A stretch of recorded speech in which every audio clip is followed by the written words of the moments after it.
today's guest is going to help you do just that. Now, I've been following her work for a long, long time. So for me, this is a huge privilege. I'm so happy to be sitting in front of her, and you're about to see who that is.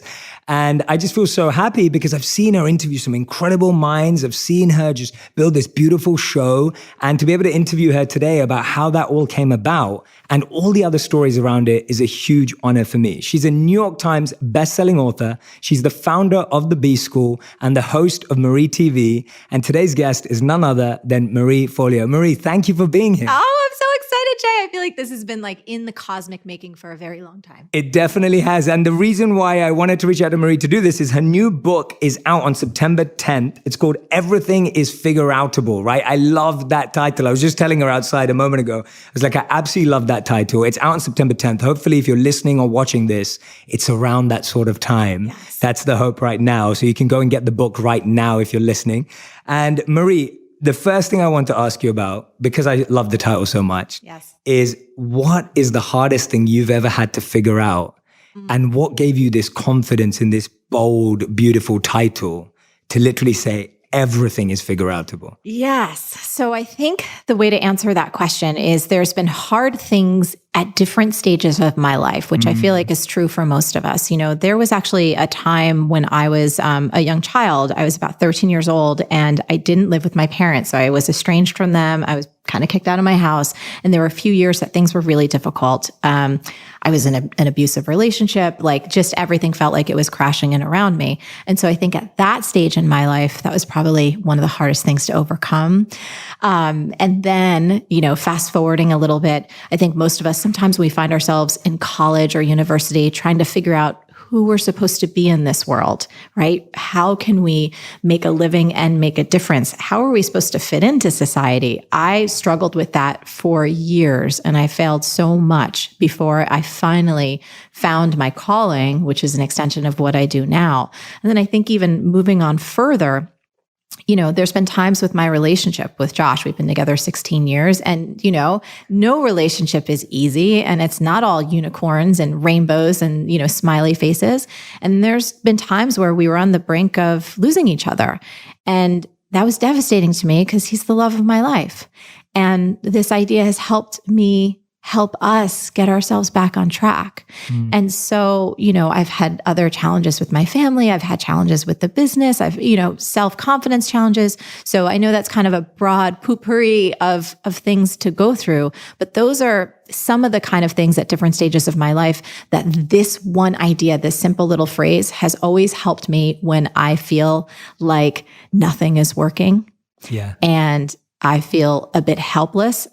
It picks me back up and I'm like, no, I'm going to do this. I'm going to figure this out no matter how long it takes or no matter how many different areas I need to explore, learn about, test, try until I can overcome. Absolutely. And that's what I love about it so much is because we're going to need that thought in our lives again and again and again and again. It's never going to be a time when you won't need that. Yes. And that statement, it is a simple idea, but it's not, it's deep. It's like, there's so much to unpack. And that's what you do so beautifully in the book. When I was reading it, I was just like, it's a simple idea, but giving someone the confidence that it works is effort. And that's why you've written this book, because it's not easy enough for us to just keep saying, oh, everything's figure-outable. And we can say that to ourselves as much as we want, but it needs to be unpacked. And that's what you do in the book. So for one of the things for me, when I'm reading it is when I'm thinking about my life and thinking about those times when I've needed this. Yes. And I know for me, it's always been like, don't judge the moment. Like I've always said that to myself. I've been like, don't judge this moment. Like don't label this moment. Don't give it a bad name.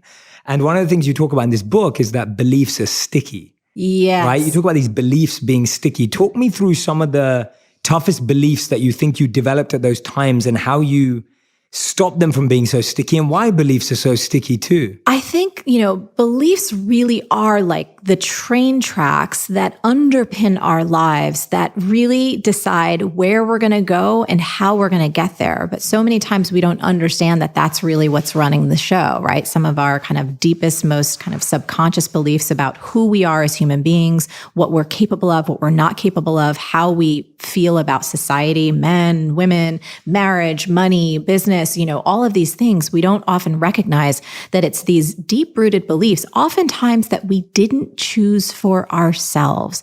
I think one of the most interesting aspects of beliefs is you think about us as babies. We kind of pop out and we're pretty fresh and we're happy. And as we grow up, we're like little sponges, absorbing the beliefs of our family, our caretakers, the media, society. Women are allowed to do X, or if I look like this, I can only reach that, or, money is bad and evil, or success means X, Y, or Z. And so I think beliefs are sometimes so hidden to us that we don't recognize that they could be the thing that are holding us back. And, working and coaching people over the last 2 decades now, I can't even believe I've been doing this for 2 decades, which is amazing. Here's what's something that's interesting. Many times in personal development, people feel like you have to kind of unearth all of your negative and limiting beliefs, and we all have them. But here's what's awesome about the notion that everything is figure outable. I like to describe it almost as the master key. Right? It's like you don't have to go searching around the corners of your consciousness to find all those negative beliefs and fix yourself and change them. If you absolutely adopt this notion that everything is figure outable, and I would encourage people to try it before you deny it. We'll kind of walk down how we can do that. But it's as though it's the first domino that you push and everything else becomes possible. So, for example, for me, early on in my career, I had some really negative limiting beliefs around money. And a lot of my beliefs around money were formed as a child. My parents were going through a divorce. I was about 7 or 8 years old. And I remember just standing in my kitchen, and my mom and dad had just signed the divorce papers. And so the scene was this. My mom was bawling her eyes out, crying. Her face was red. Her eyes were bloodshot. She was talking to her mom, who was in Florida at that time. And she was saying, I can't believe I've been this dumb. I have nothing. I have nothing. And so the thing about my parents, all their fights, it wasn't about infidelity. It wasn't about necessarily like substance abuse or anything like that. It was always about money. My mom feeling like there wasn't enough. She had no control over it. She, didn't have the kind of power to direct where it was going. And so when they got divorced, I was clear as around money. So my mom hung up that phone with her mom. She actually turned to me and she bent down. So she was my height. She took me by the shoulders and she shook me. And she said, Marie, don't ever be stupid like I was. Don't ever give anyone control over your money. Don't ever give everything away to a man. I need you to grow up and be independent and take care of yourself. Look at me. I have nothing right now. Don't be stupid like I was. And I got to tell you, Jay, like as an 8-year-old, right? You get imprinted. And I just stood there and I was like, so I formed these beliefs as a young child that, giving anyone control over your money was like a really bad idea. I also formed the belief that giving a man control over your money, not a good thing to do. And those beliefs, I had to wrestle with them early on in my adult life. I remember being deep in debt. I just had all of these kind of twisted, conflicted notions around myself and money and worth. And so the process of using this idea, everything is figure outable, I used it then to go, you know what? I can figure money out. I can use this as a tool to heal myself and to heal other people and to help others not have suffering in their lives. So, everything is figure outable really can be that master key that helps people wipe through anything that holds them back. Yeah, absolutely. Thank you for sharing that as well so openly. I think so many of us, when I was listening to you, and I'm hoping everyone who's listening or watching right now was doing the same. When you're hearing Marie describe what she was going through as a child, put yourself back in that position too. Like go through that visualization with her. Because for me, I was sitting back and thinking, oh yeah, what was I going through at 8 years old that has created a belief in my mind? And it's so funny you brought up the money one because I can definitely identify with that. And I grew up in a home where we always said, we just have enough. Like we always have just enough. So my whole adult life, I grew up believing that I only needed to have just enough, which always meant that we were always like just above having nothing. Yes. So we never had a lot and we never had nothing, but we had just above nothing. And that became my talking point. So when everyone would say to me like, how much money do you want to make? I'd be like, yeah, just enough. Like that would literally be like how I'd speak about it. And then when I grew up and started to reflect on wanting to have a family and wanting to serve the world and even wanting to create content that I really believed in, and wanting to serve the world in ways that I really valued. And I started to think, I was like, wow, if I have just enough, then I can only help the world just enough. That's right. Right? That's right. And so getting back to your point about our beliefs, it's sometimes we don't even understand or realize how much they're driving us until you kind of pause and recognize that they are running the show, right? So we have a simple formula in the book. Our beliefs create our thoughts, and our thoughts create our feelings, and our feelings create our behavior, and our behavior creates our results. And so if you want anything to change on the results level, don't just go to the behaviors or the feelings or even the thoughts. We need to go deeper to our beliefs, because if we can handle that, everything changes. Absolutely. And so well put. I couldn't agree with you more, because we're always messing around that stuff at the end. Yeah. Like, I want to change my results, or I want to change how I feel. Yes. But then we never talk about the beliefs that Absolutely. underpin them all. Absolutely. And now, so this is also a belief, like everything is figure outable. Yes. Is, like you're saying, the master key belief in one sense, of like believing that everything's figure outable. You alluded to it earlier. When someone hears that and go, Marie, it's easy for some to say, come on. It's easy for you to say now that things have worked out, or wait a minute. You know, I was at a conference recently, and someone stood up and asked me a question. They were just like, how does this apply to the kid starving in Africa, right? Like they said that to me. And my response to them actually was like, well, if I was speaking to kids who are starving in Africa, I wouldn't be saying what I'm saying to you. I was like, this is to you. This is audience specific. Yes. Right? My advice that I was giving, I was like, I know who's in my audience. If I was speaking to kids starving in Africa, I'd be giving them something else. That was appropriate And relevant and accessible to them at that point. So, but for us, for everyone who's listening and watching right now, tell us if someone's doubting you, if someone, and I know you know this, but someone's doubting you, someone's looking at you going, Marie, that's easy for you to say. Easy for you to say, or that's a nice thought. Yes. But my position right now, like the situation I'm in, it's so bad, like you have no idea. That's right. Okay, so I want to dive into this and peel it back in a couple of layers, because it's so important. So number one, I am very clear that I have won what Warren Buffett has coined this phrase as the ovarian lottery, right? I'm a white woman in the United States. By no effort of my own, I was born into a family that gave me an education, put a roof over my head. I had running water. I had electricity, all of those things. There are millions, if not up to 1 billion people that don't have those same privileges or access to some of those resources. So I absolutely get that. That's why it was imperative for me throughout the book to weave in stories far diverse from my own. So folks from the developing world, folks throughout history that don't look like me, that did not grow up where I grew up with the same types of resources and privileges and advantages. And they embody this spirit, this notion that all of us have this innate power and wisdom within ourselves. And when that awakens, what we are capable of as humans is extraordinary. So we have that all over the book. We also have dozens and dozens and dozens of reader stories, right? So folks that haven't won Nobel Peace Prizes or that haven't done these extraordinary things. I've been talking about this idea for 2 decades. You know, here's a story.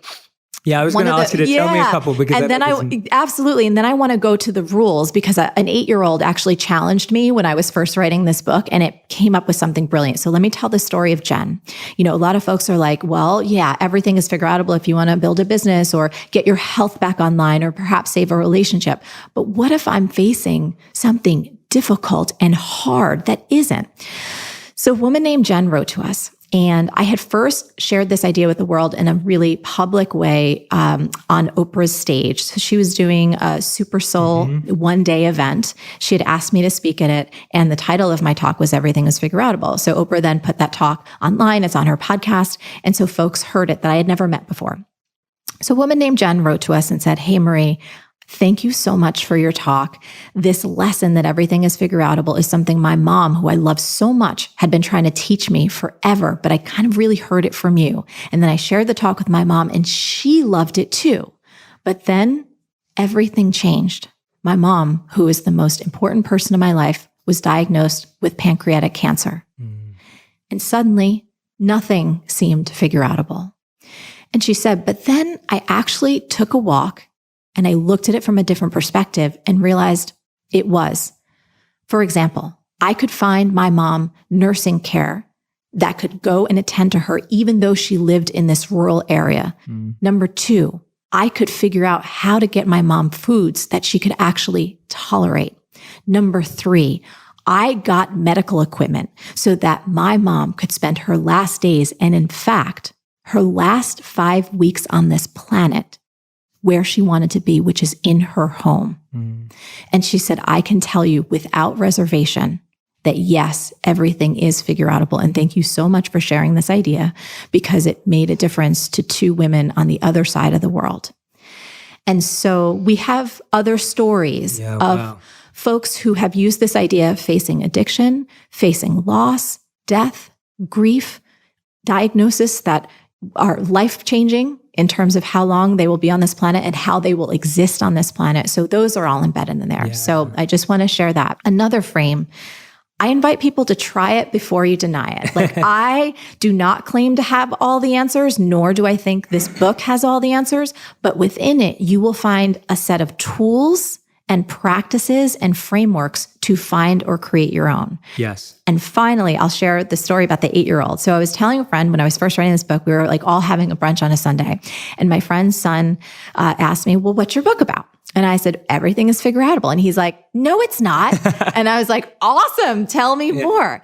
And he said, well, I can't grow working human wings out of my back. And I was like, that's very true. You can't do that yet. I said, but we humans can indeed fly. And he was like, oh yeah, that's right.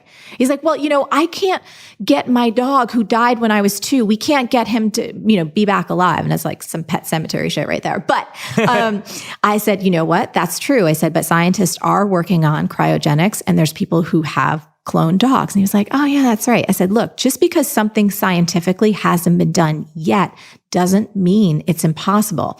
There's an amazing book called The Beginning of Infinity by a quantum theorist named David Deutsch. And he has this incredible quote, which says, everything that is not forbidden by the laws of nature is achievable given the right knowledge. So I would invite everyone listening, you don't have to take a quantum theorist's word for it or my word.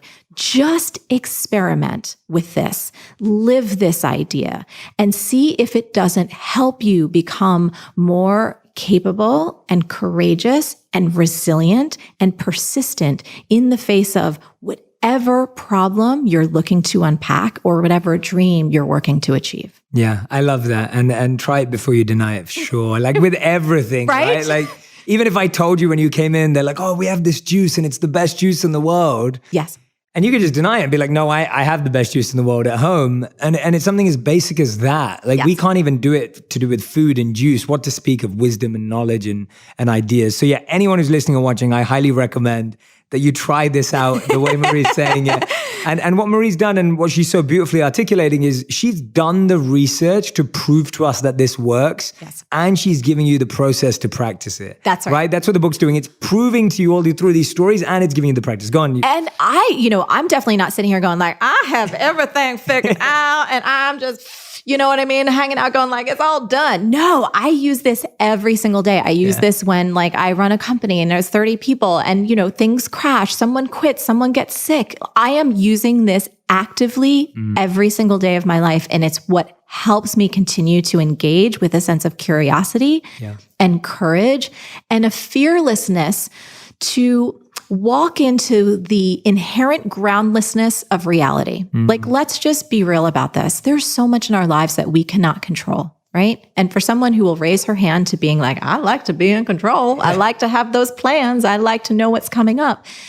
The nature of reality is chaos. Yes. And the nature of reality is groundlessness, which could evoke a lot of fear or it could evoke a lot of curiosity. And so what I also like about this notion, if everything is figure outable, you don't have to grasp onto anything but your own innate wisdom and capability to show up and dynamically be appropriate to what occurs in this moment. Yeah, absolutely. One of the things I really wanted to ask you, because this is something I'm fascinated by, is when someone's living through that process of the belief that my life and everything that happens to me is the worst. Yeah. Right? And I hear that a lot. You see it a lot on social media. You see it a lot on people's profiles where people are just like, I'm going through the worst day, my life. And we have this belief that we're victims and we have this belief so strongly that I'm going through the worst. How do you start rewiring that from your perspective? Like, how do you start the process of getting out of that? Yeah, it's interesting. And I think all of us have to, we need to give ourselves permission to have those bad days because we all have them. People often ask me, they're like, you seem so confident all the time and you seem like you have everything together. And I'm like, well, you don't see me when I'm struggling. Like, I'm like on the phone with a friend going like, I don't know if this is any good, or I don't know if X, Y, and Z is working, or, kind of those things that we just do in private, quite frankly. So I think knowing that all of us have bad days and you can be like, oh, this is the worst. But to answer your question, I think it's understanding that we have the power to assign any situation either an empowering meaning or a disempowering meaning. So let's take a really simple example, right? So we're not going to get too heavy. We're going to do it just right on the surface because sometimes that's easier to see, like the juice example. Totally. So let's say I am a first-time writer and I've sent out my manuscript and I got rejected again. I can take that very neutral fact and assign a meaning or a story to it that says, well, I'm a failure. No one likes my shit. And I should just give up and I should stop being a writer clearly because here's another rejection letter. So that is what I would categorize as a disempowering meaning. You're not going to feel good. You're probably not going to take a productive, effective action from that state of mind. And you may not ever reach your ultimate dream of being perhaps a published writer. You could choose to assign that same neutral fact an empowering meaning, which could be, and we can come up with tons of them. Maybe it's like, you know what? Every rejection means I'm one step closer to success because I'm actually getting my work out there. And if I'm getting my work out there, that means that I could possibly be published. You could assign an empowering meaning like this. That particular article or story wasn't right for that publisher. They're not rejecting me, they're rejecting the work. Let me go find another publisher that might be aligned with this particular story. You could also make it mean something like this. You could say, you know what? I remember that J.K. Rowling got rejected 12 times, and I think Stephen King's Carrie got rejected like 30 times. I just need to keep going and build up even more rejections. And this isn't about being Pollyanna. It's understanding the power that we have of perception and our ability to assign a meaning to any fact that presents itself to us. And I think there's something interesting. There's this great quote, life is 10% what happens to me and 90% how I react to it. Chuck Swindoll, right? Pastor. I love that because there are going to be hard truths in all of our lives. And I feel like the only thing that we can control is how we contextualize what happens and therefore how we respond to what happens. Does that answer that question? That definitely answers that question. I love the multiple ways in which you gave of rewiring that same thought with different meaning and stories. Well, I think it forces us to be creative, right? Totally. So it's like we have to challenge ourselves to see the same exact thing from multiple points of view. One of the things, we'll talk about this a little later, but I often love showing people optical illusions where you can see multiple things in the same exact lines or drawings because it proves that we can all look at the same facts and have a completely different interpretation, which therefore proves that the situation is not what is bad or good, but the labels and the context and the stories that we lay on top of it. Totally. I couldn't agree more. I think that's a great answer because what you've triggered for me is that we're used to when we don't find a creative understanding of what's just happened, and we don't think more objectively about why this has happened, what's the reason behind it. We're basically good at making broad generalizations based on very specific situations. Yes. Right? We make this broad generalization based off a very specific situation. Like when you said, it could have been because you applied to the wrong job with the wrong type of work, with the wrong experience. Right. Which is a very specific situation. Yes. And you make this broad generalization like, I'm not meant to make it. That's right. Like I'm done. I mean, you can look at the same kind of thing. Let's say two people lose their job, which is absolutely not a good thing for most of us, right? We want to have a living. We need to have the income. We have the responsibility to our families. One person says, that's it. I'm washed up. I'm never going to work again. I'm irrelevant. And just starts being and feeling down about themselves, sitting on the couch, sleeping in late, not doing anything productive to change the situation. Same person loses the job, says, you know what? This is awful. And this really hurts. And maybe this is the opportunity that I've been looking for to start my own business. Or maybe this is an opportunity to find a job that's going to value me more and that I'm actually going to like. Yeah. Different context create different actions, create different outcomes. 100%. I love that. Great answer. There's a part in this book that I really loved, and it's you talking about the difference between fear and intuition. Yes. And how we tell the difference. Oh, I can't wait to talk about this. And I love that section because I think that's something that people struggle with so much. Yes. Like being able, so it's so funny. We talk about when we label things wrong. And one of the biggest things we label wrong is the voices in our head. Like getting to be able to be aware of, wait, who's saying that in my head and where's that coming from? Talk me through that because I love that part. So fear versus intuition. So many of the times what stops us all from figuring something out is we're afraid, right? We're afraid maybe we won't be able to do it, or we're just afraid of the area that we need to walk into in order to figure it out. And then people often have asked me, well, how do I know the difference between healthy fear that would be very good for me to move through versus my intuition or a gut instinct or a hunch going, no, that's actually going to be a shit show, right? Like, or that's just going to be, it's something you should not do. And that's a really important question. Here's what's awesome. You don't need to go asking other people for the answer. You have all of the wisdom you need inside of you. And just to step back and to create a context for why what I'm about to share is so important for all of us to practice, and I still practice it to this day.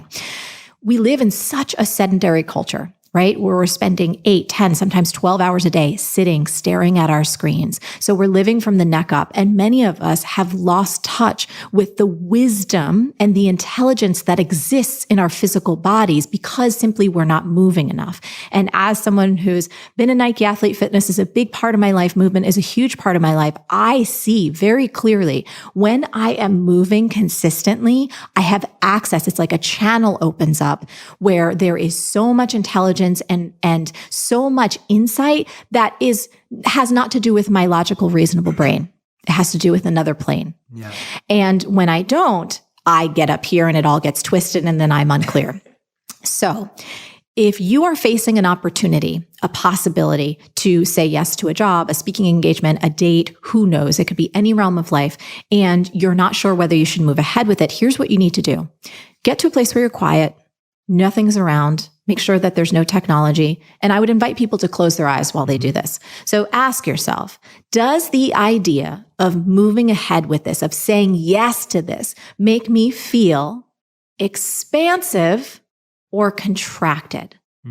In the nanosecond after you ask yourself that question, your body will have a physical response. So let's walk through what expansive. Everyone who's listening and watching right now, do this with us. Yes. Yeah. So expansive, and I'll just give some possibilities, but yours might show up differently. So expansive may actually be as though your shoulders are relaxing and your chest is opening up. Expansive may feel like even your physical body is moving ahead in space. Expansive may feel like a twinge or a tingle of excitement or joy or anticipation, even if the notion of this feels intimidating to you or like something you've never done before. There is a lightness, a moving forward, a ever so subtle, visceral yes, whether it shows up in word form or merely through the movement of your body.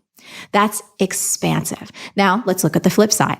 If you ask yourself this question, does the idea of saying yes to this make me feel expansive or contracted? And in the nanosecond after you ask that question, you find a pit in your stomach or a sense of dread or your shoulders kind of hunching forward or even your body just shaking back in space or your head saying no. That's your intuition trying to save your butt and tell you, don't move ahead with this. And here's why this is so important, Jay. Because often when we're faced with an opportunity that our ego thinks we should move ahead with, right? Either there's a significant amount of money on the line or some type of opportunity that we feel will give us an edge, something beyond the competition, or put us on a level that we're playing in a field that we're like, yeah, now we've really made it. And it looks good on paper, but something inside is like not right. That's when we need to listen to this most and use this test, because I don't know if you've experienced this. When you override those little feelings of dread, even though everything looks so cool on paper, that's when we get ourselves into trouble and get off track. That's completely completely, I've experienced that in the same way. Right? I can completely, everything you just said, I was just like, and it's often the way I describe it is I say to people like, stop trying to, because people always ask me, do I listen to my head or my heart? And I'm like, listen to your gut, like listen to the physical, yes, like the physical indicator. There are neurons in there, which exactly. you know that have so much intelligence. And I think that all of us have access to this innate wisdom, this inner knowing, if we have the courage to be still and to listen to it. And again, that takes some practice in a culture that is constantly like this and this.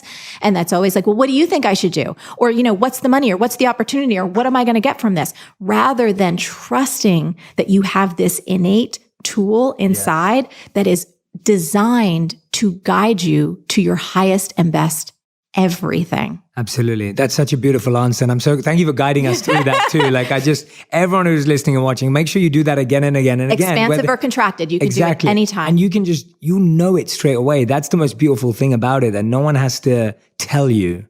You'll know it and you'll feel it. And then you'll be able to see patterns in that feeling, right? You'll be able to be like, I felt that when I dated that guy that I wasn't sure about. And then I felt it again when I hired that person that wasn't meant to be in my company. And then, right? Like, oh my goodness, you laid up perfectly. Some people often say, well, I don't know how to hear my intuition. I'm like, oh, but you do. If we go excavating through your past just a little bit and we start surfacing up times when you said yes to something, but you kind of felt a little off about it. And then afterwards you're like, what did I say yes to that for? Look at all of those times. That was your intuition trying to save your butt. Absolutely. Absolutely. I love that. No, and I love that. And thank you for sharing that. And thank you for making it so practical and physical and real, because I think we get, like you said, we just get lost up in here. And I would say in addition to that too, if they do that exercise and they're not quite clear on, expansive or contracted, do something physical that has an intensity to it. So I often go to a spin class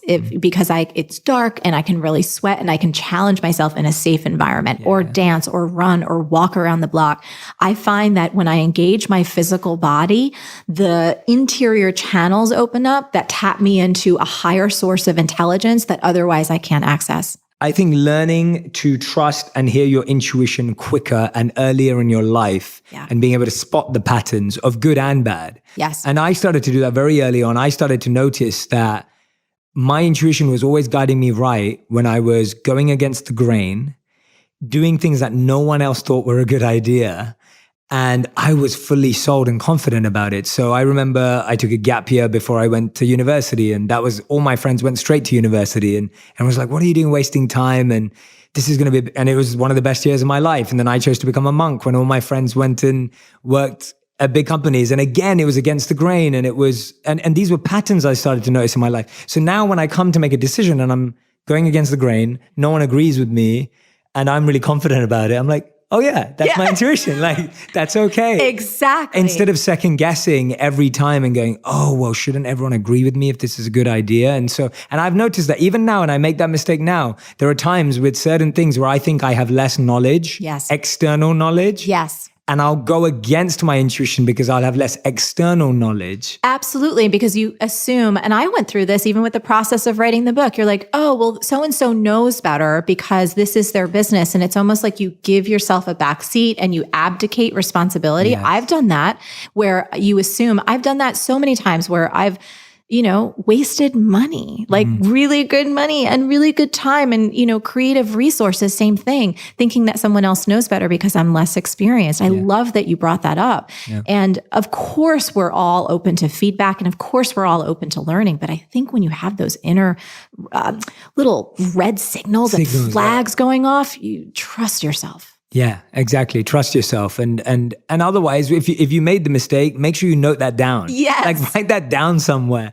Like I remember even something as basic as if I do well in my exams at school, I would never write down why I did well. And then the next year I'd be wondering, well, how did I revise last year that made me do well? Yes. Right? And if you've done badly and you wrote down why you did badly, the next year when it comes around to doing something again, you can avoid that same thing. Absolutely. So I just think it's so important. I'm so glad that you wrote about that in the book. And for anyone who loves this theme that me and Maria both fall in love with talking about, it's better in the book. As in, like, there's so much more in the book. There's so much more in the book. Yeah, I mean, we have so many exercises and things for people to do to dive even deeper. Yeah, which I'm really excited for people to check out. One of the things that I love that you have a chapter on this book is that it's called Start Before You're Ready. Yes. And when I read that, and I was just like, yes, this is exactly the advice. Like, this is what people need to hear. Yes. Because I think because of school and because of our education system and because of even when we used to go to school, we'd be like, are you ready to go to school? It was always about being ready, right? It was like, do you have your uniform on? Have you packed your bag? Have you got your pencil case? Like first day of school syndrome. And it's like, are you ready to go to school? And it's almost like we're always in this mode of like, I'm not ready yet. Yes. Right? Whether it's educationally, whether it's emotionally, whether it's mentally. And that kind of becomes one of our biggest excuses to ourselves of I'm not ready. And I was reflecting on where did this come from when I was reading the book. And for me, I think it came from the education system of always being ready before an exam, being ready before a test. So tell me a bit about how you came to this place in your life. Yes. And how you saw other people and their stories of starting before they were ready actually be the tool. Absolutely. In my own life, when I was first training in terms of wanting to be a coach and becoming a coach, it was so much in terms of personal development work. And it was awesome. I loved working with clients. I was like 23, 24 years old. And not only was I helping folks try and get results in their own life, I was also doing this work on myself. And one of the things I realized was that defining myself as a coach, first of all, that never really quite felt right to me. It felt very limiting and narrow and not quite on. But I admitted that I had this dream to dance. Now, let's set some background. No dance training whatsoever. Never taken a formal dance class in my life. And it was like, I was around 24, 25, which sadly in the professional dance world, it's a little over the hill to start, right? That's a very, very late start. And anyway, I finally got real with myself that I wanted to do this. And so I started taking professional dance classes in New York City. And it was amazing. I found myself coming alive. And this was great. And so I was taking class at Crunch Fitness, and my teachers were like, you're actually really good. And I remember, Jay, I was literally like, are you talking about me? I was like, wait, like, I don't have any technique. They're like, no, you should really consider start teaching. And I was yeah. Wow. Which, given the fact that previous to that, I had, failed on Wall Street, I had failed in the magazine industry, I had all these failures, and I was keeping myself alive, quite frankly, because I wasn't earning a lot of money as a coach by bartending and waiting tables. So the fact that someone thought I was good at something was that just little grain of like, oh, you are kind of good at something. It was great. Cut to, I said, all right, I'm going to try out and become a substitute teacher at Crunch. I'm going to teach these hip hop classes. I had no idea what the hell I was doing. Cool. You're so cool. So it was just sheer passion, right? And I was just doing everything I could, just trying to make it through. One of my first classes ever that I taught on my own, someone came up to me after class and she said, you're really good. And I was like, thank you. That means the world to me. She's like, I work for MTV and we're working on a new show and we are looking for a choreographer / producer. You should come in. And Jay, it was a moment, like this was my first real class ever. Again, so like nervous and awkward and unsure of myself. So what came through my head? You're not ready yet. That it was like, I was even praying. I was like, universe, why did this have to happen? I am certainly not ready. I'm not good. I don't know what the hell is going on, but this is an amazing opportunity because I grew up on MTV. Yeah, so I couldn't say no, right? Because again, I could hear my inner clock going like, girl, you're not getting any younger, so you might as well say yes. So I said yes to this opportunity. And I remember standing outside of the Viacom building in New York City the day before when I was about to go up for this interview that afternoon. And Jay, I wanted to throw up. Like I was so nauseous. I was so not ready. Like I was actually thinking, should I throw up in this like metal trash can or should I like go inside and go to the bathroom so then I can clean myself up before I actually went to the interview? So I went into the building and I stood in front of the boss's door, the person who I was going to interview with, and I like shook myself out and I just said, you are not ready, but you're going to start before you're ready because it's an incredible opportunity. And no matter what happens, you're going to feel good about yourself that you just went for it. Yeah. And I went in for that interview and I booked the job. Wow. And so it was this experience of me putting myself into kind of this whole world that I was in over my head. So let's be clear. I was working with dancers that had decades more experience than I did. They were talking about dance terms that not only could I not perform, I didn't even know what the hell they were, but I made my way through by showing up as professionally as I could, by being honest about my inexperience, but also by bringing my gifts that I did have to the table.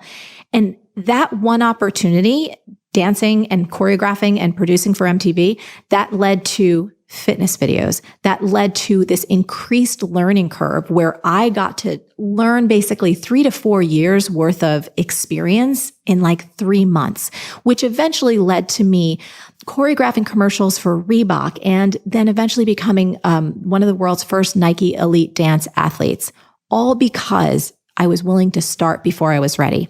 And every single area of my life, I still do it in business to this day. There's so many things I say yes to that I'm like, somewhere in the back of my mind is like, you're not ready yet. And I'm like, that means I got to go. That means I got to strap myself in and go like, we're doing this. I will learn as I go. Yeah. So this idea of starting before we're ready, it doesn't mean that we're irresponsible. Doesn't mean that we don't do our research. And it doesn't mean that we override our intuition that if perhaps, there was years ago, and I'll say this, that people approached me to write a book and I legitimately wasn't ready yet, but it was because my focus was in other areas. I had other priorities. I knew from a deeper level, it wasn't about the fear. It was about trusting my own timing. Yes. But when you know you want to do something and you're clear that this is your path, using the mantra, start before you're ready, is an amazing way to beat procrastination, to leapfrog over your fear, and to get going. Yeah. And to push out of that desire of perfection and planning and what we were speaking about earlier of like just having this addiction, like perfection addiction of like, everything's going to be perfect before I start. Everything's going to be right in place. And I can so agree with you. I remember getting my first book offer to me after my first ever video and one of my first viral videos. And I was approached by an amazing publisher that I would have dreamt of being published by before. And they were like, we'd love you to do a book. And when I sat there and it wasn't that, again, same as what you're saying, I just knew at that time that my focus had to be something else. Yes. It wasn't, and it was that I didn't really know what I'd want to write a book about in full. Like that's how unready I was. Like it wasn't like, I had no idea. Yes. And I was like, but I want to focus on this. I want to build this. And then I will come to that rather than like, actually, I'm not going to do anything right now because I'm not ready yet. That's right. And I think that discernment and digging into this nuance is so important for people to hear because, starting before you're ready doesn't mean that you're going to throw your life into chaos. Totally. But I think for anyone listening who feels stuck, and we all have felt that, right? Where you're just like, like I really want to do it. Start before you're ready will kickstart you into action. Yes. And action really is the antidote to fear. 100%. And you have this graph in your book as well, this little squiggle. Oh, progress versus perfection. Yeah, exactly. Yes. And it's true. Like when you start before you're ready, you are going to have a lot more of this and a lot more of this. Yes. But if you don't start, you're not going to have anything, right? That's like you're just there, like you're this dot. I think people have this mistaken notion that if you're making real progress, legitimate progress towards a particular goal, people see it as a line that goes straight up on a graph. So like you start at the bottom, started from the bottom, and now we're here, right? But it's like all neat and tied together. And my experience and what I've seen just working with so many people is progress actually goes up and then it reverses and then it goes down and then it goes in some circles and then it reverses and then it goes up and then it goes down again. So progress is this squiggly line. And so many of us feel that if we fall on our faces, which I've done so many times, we feel that if we hit a wall, which I've done so many times, that we're not making progress, but that's untrue. Can I tell a quick story? Yeah, please. I'd love to hear one. So, one of our B Schoolers. So B School is a program that I've been doing for a decade. It's online business school for modern entrepreneurs. We've had over 55,000 people go through the program. That's insane. So it's about, thank you. It's amazing. Thank you for that. I want to tell a story about one of our B Schoolers because she so perfectly illustrates what we're talking about. So a woman named Molly, she had seen a video I did with another grad where this grad was going like, I had my first $30,000 month. And so Molly saw that. She was like, wait, what? Like I had never even knew that was possible. So it opened up a possibility for her that she had never recognized before. I think that's why it's so important for us to witness each other and what's possible, because sometimes you can't see what you don't, you can't become what you don't see. So Molly said, I would love to have my own business. She didn't have an idea for business. She had no business experience. It was just this little seed of a dream, like many of us have around a relationship or our health or a creative project. We don't know how we're going to do it. We have no experience doing it, but we want that thing, like dance for me. So Molly did the program, fine. She worked for 2 years, Jay, and she kept failing. Business wasn't working. She showed up in the program. She's trying everything, not working. And she wrote to us and she was so disappointed in herself. And we said, hey, don't be like, you're actually making progress. Hang out. Like we gave her some coaching. We advised her to go into our member area and talk with the community. She actually took the feedback from everyone. She retooled, and then we didn't hear from her from a little while. Cut to year 3. We had an email from Molly. You are not going to believe this. And we're just like, okay, what's happening, girl? In 1 month, she had more than doubled that. She's like, I just brought in $66,000. She actually had a real working business. She had completely surpassed what her original inspiration was. That was so far beyond anything that she could have comprehended at that point. But it didn't happen until well into year 3. And the reason I want to tell this story is this. So many of us have this mistaken idea that in that year or that 2 years that we're not actually making progress, but we are. Yeah. Right? Yes. And if she hadn't kept going, she would have never realized that little seed of a dream that was originally there, that was real, but she had to go through the squiggles like we all do before we keep getting to that next level. So I just want to tell that progress, not perfection. If you are making progress in any regard, if you are learning something, even if it's a tough lesson, if you are moving forward, if you are making adjustments and evolving or iterating, guess what? You're making progress. Yeah. Keep going. Absolutely. This was one of the things when we were monks, the way we were trained to rewire our brain this way was planting seeds. And so when you actually plant a seedling and then you water it every day and you make sure it gets sun, you realize that thing doesn't grow for days. It's under the surface. It's under the surface because the roots haven't spread. Yes. Trying to grow underneath in the foundation. And you're going, God, when is this thing going to grow? And then you finally see it grow. Yes. And then it looks like this little weak thing. And you're like, oh God, like that's never going to grow into anything significant. And then it grows and grows and grows. And finally it grows. And then you see flowers and then you see fruits. And it's almost like that fruit. You were never going to get that fruit if you gave up watering it on day 2. Or you picked out that little seedling on week 3 because you're like, man, it's not working. It's not going fast. You just neglect it. Yes. Yeah, you just ignore it. Yes. And it's just like you have to rewire your brain for that patience and persistence. And what you're saying, progress, not perfection. That's right. Because you're not going to get that fruit, that flower, that paycheck, that $66,000 reward, whatever it is. Yes. If you're impatient and forcing it, you can't force it to grow. I could even overwater it for one day and that would actually destroy its growth. You'll kill it. Yeah. Yeah. And so that's where I always wonder, when and how do we figure out if we've pushed too much, spent too much money, and now it's like, maybe this isn't for you, or is the goal wrong, or is the process wrong, or tell me about that other extreme. I love this. So this is kind of getting into the nitty gritty. So I would say the conversation that we had a little bit ago about intuition is really important here because it's going to be different. And I think it's also important to make the distinction that giving up isn't the same thing as moving on. There is something known as the power of positive quitting. So another quick story. So I remember earlier on in my career, before I had a team and had resources, and again, I've been doing this for 20 years. So we're talking like back in the early days when I was still doing all my own customer service, it was basically me and like a virtual assistant. That was it. I had this idea to build a custom membership site. And this is way back in the day when that's like unheard of. Yeah. And I think the thing cost me like $5,000, which was like $5,000 that I did not have at that time. So that was an enormous, first of all, that's still a lot of money. Totally. And it was an enormous, scary investment for me at that time. It was a new coaching program. And I was so excited that a bunch of people said yes to this coaching program and they were starting to log in. And Jay, the thing melted down. It crashed. It was such a hot mess. And I was just, not only was I mortified, but customer experience and customer service and taking care of people is everything to me. Like that's my heart and soul. And I just remember going like, this is not going to work. This is it. Like I'm going to quit, not as a coach, but I'm going to get people off of this really shitty platform. I'm going to put them on a hosted platform. I'm going to over deliver and take care of them, but I'm not going to keep pouring money into this or beating myself up because, this thing crashed and burned. I'm going to take the lessons from it and I'm going to pivot and move on. So I think when it comes to understanding whether or not you're kind of done with something and you're ready to move on, I think people have to get honest with themselves about their motivation. So one of the things that I've seen, especially as it relates to career and especially business, when folks start a business purely to make money, that's when it never works. So I always like to invite people, never start a business to make money, start a business to make a difference. Yeah.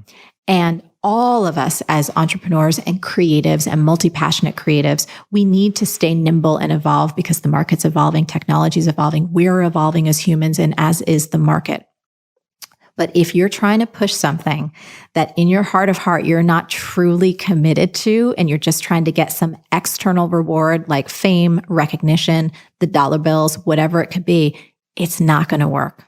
Definitely. I'm so glad that you spoke about that because I couldn't agree more. I always say to people, like, if you're pushing to make something happen and you're doing it to make a difference or an impact or a service, that actually keeps driving you. Yes. And if you've lost that drive for something, it's probably because that's not the reason why you were doing it, That's right? Because otherwise you wouldn't lose the drive for it if it was that meaningful to you. And so I've always said to people, I probably have, and I'll give a genuine, honest number. I won't give an amplified number. I probably have ideas for 3 other things I could be doing that I think could be huge financially. Yeah. Like I'm convinced that I have 3 ideas that have been verified by venture capitalists and all the rest of it that I know would be financially very successful. But I couldn't die for any of them. Like I don't really care if I did them. Yes. Like someone else could take them and make money from them and be okay. Like, yes. But what I'm doing right now, what we're doing right now, that's something I'm willing to die for. Like that's something that I'm committed to. It's something that I've worked very hard to do and have been driven by that service or that impact or that difference. Completely. And I think that for all of us, if someone's thinking about, oh God, have I hit the ceiling on it? That's the really good litmus test between you and you. Again, I had side jobs for 7 years as I was starting this business. I mean, everything from bartending, waiting tables, cleaning people's toilets. I taught a lot. I did anything I possibly could because the coaching and the creating and the writing and the connecting with others, like that was my dream. And no matter how long it was going to take, I didn't even know if it would eventually work. That's the truth of it. I had no idea, but I was fine eating my mac and cheese and my peanut butter and jelly because I was really doing the thing that I felt like I was meant to do in the world.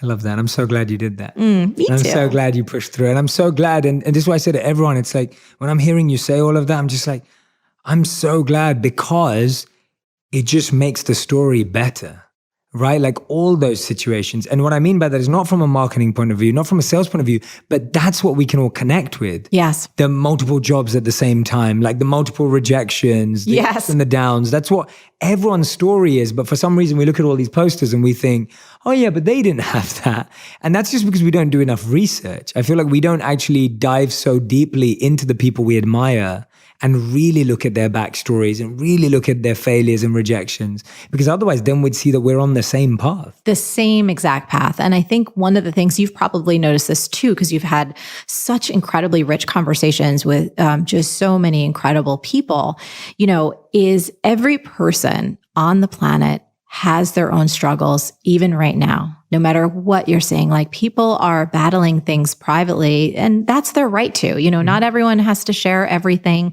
but no matter how much perceived power or fame or money someone has, it's like they're having hard times too.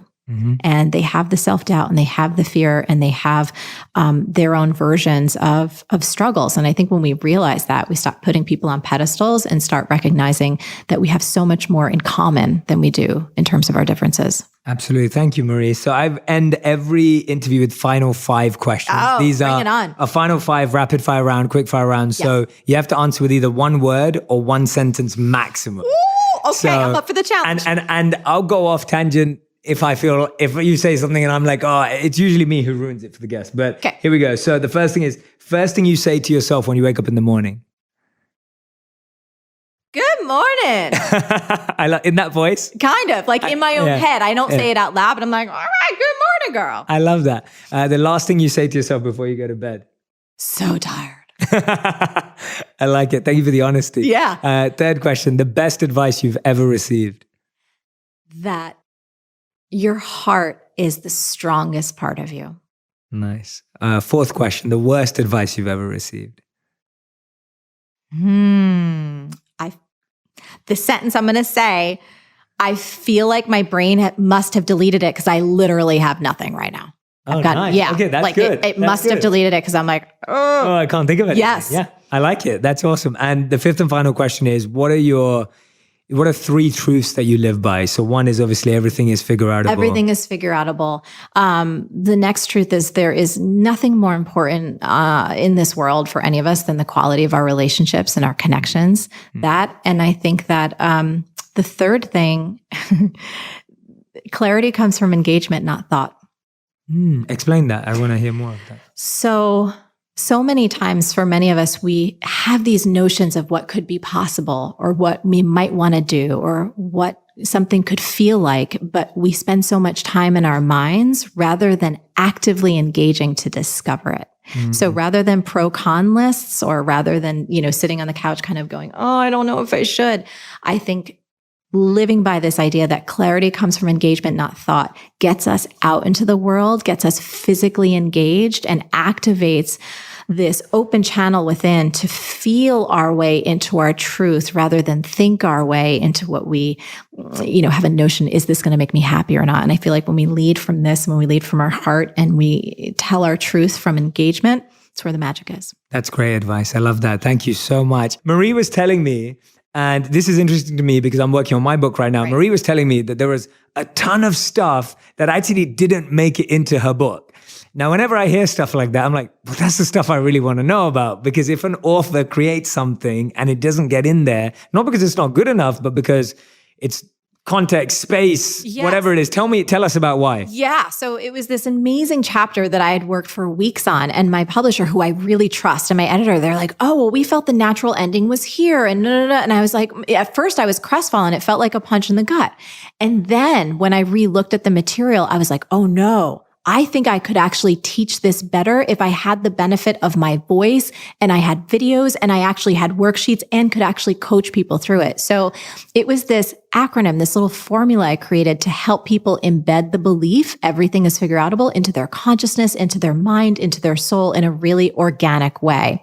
So I said to myself, okay, I actually still want to give this to folks, but I want to do it for free and just teach everyone. There's no upsells. There's no anything. It's just another part of the book that just didn't make it into the pages that I actually feel will be more effective if done collectively and done online. So there's behavioral science, there's neuroscience that backs all of this up. And so it's free. It's happening October 14th. If you just go to everythingisfigureoutable.com, you'll see a little link. And if you're interested, you can totally take the course completely on me and with, tens of thousands of other people. And you'll learn this 5-step formula that will help you figure everything out and embed the belief into your mind and soul. I love that. That's so awesome. I'm so glad you're doing that, especially with the point of embedding it into your psychology. Well, because my friend asked me, she's like, well, this is great because you learned this belief as a child, which we talk about in the book. And it's been my own internal operating system for so long. And she's like, yeah, but how can you help it be mine? And I was like, oh, I got you. Yeah. And so that's what we did. We created a little system for people. And I talk about it like it's an emergency first aid kit or like a life preserver. If you ever forget that everything is figure outable, or you find yourself feeling stuck or overwhelmed or just unsure how to move ahead, you'll have this wonderful little tool that you can use for life, and it's free and it's all yours. Amazing. And when and where do they sign up? So go to everythingisfigureoutable.com and there'll be a link about the course. And again, it's 100% free. You can invite your friends. Just come do it. Everyone who's been listening and watching, let's give a huge round of applause in our hearts for Marie. That was amazing. Thank you so much. Thank you for having me on. The book, Everything Out is Figure Outable, is out on September 10th. If you're listening to this right now, I'm guessing the book is already out or about to be out. Make sure you go and pre-order if you are hearing this before. And if it's already out, make sure you go and buy the book today.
dive deeper into this conversation. If you want to overcome your fears, if you want to understand how to get started before you're ready, if you want to know how to make progress even without feeling that you're perfect, which none of us are, and if you actually want to start driving towards your dream, this is the book for you. Make sure you go out and get it. Don't hesitate to buy this book. This conversation should have given you the insights into the kind of things that are inside. There's so many more incredible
stories that I've read inside the book that I can't wait for you to hear, because the more you fill your life up with those stories, the more you'll be able to believe that everything is figure-outable. So thank you so much again, Marie. Thank you, Jay. For being here. Thank you I'm for so who you grateful. are in the world. You're so amazing. I adore you. Thank you. Thank you. Sweetest. Thank you for watching and listening, everyone. Make sure you share this episode. What I'd love for you to do is find the one thing that Marie said that you're not going to just think about or post on Instagram, but you're going to experiment with. I do want you to post it across Instagram, Facebook, Twitter, wherever you're active, and share what it was that she said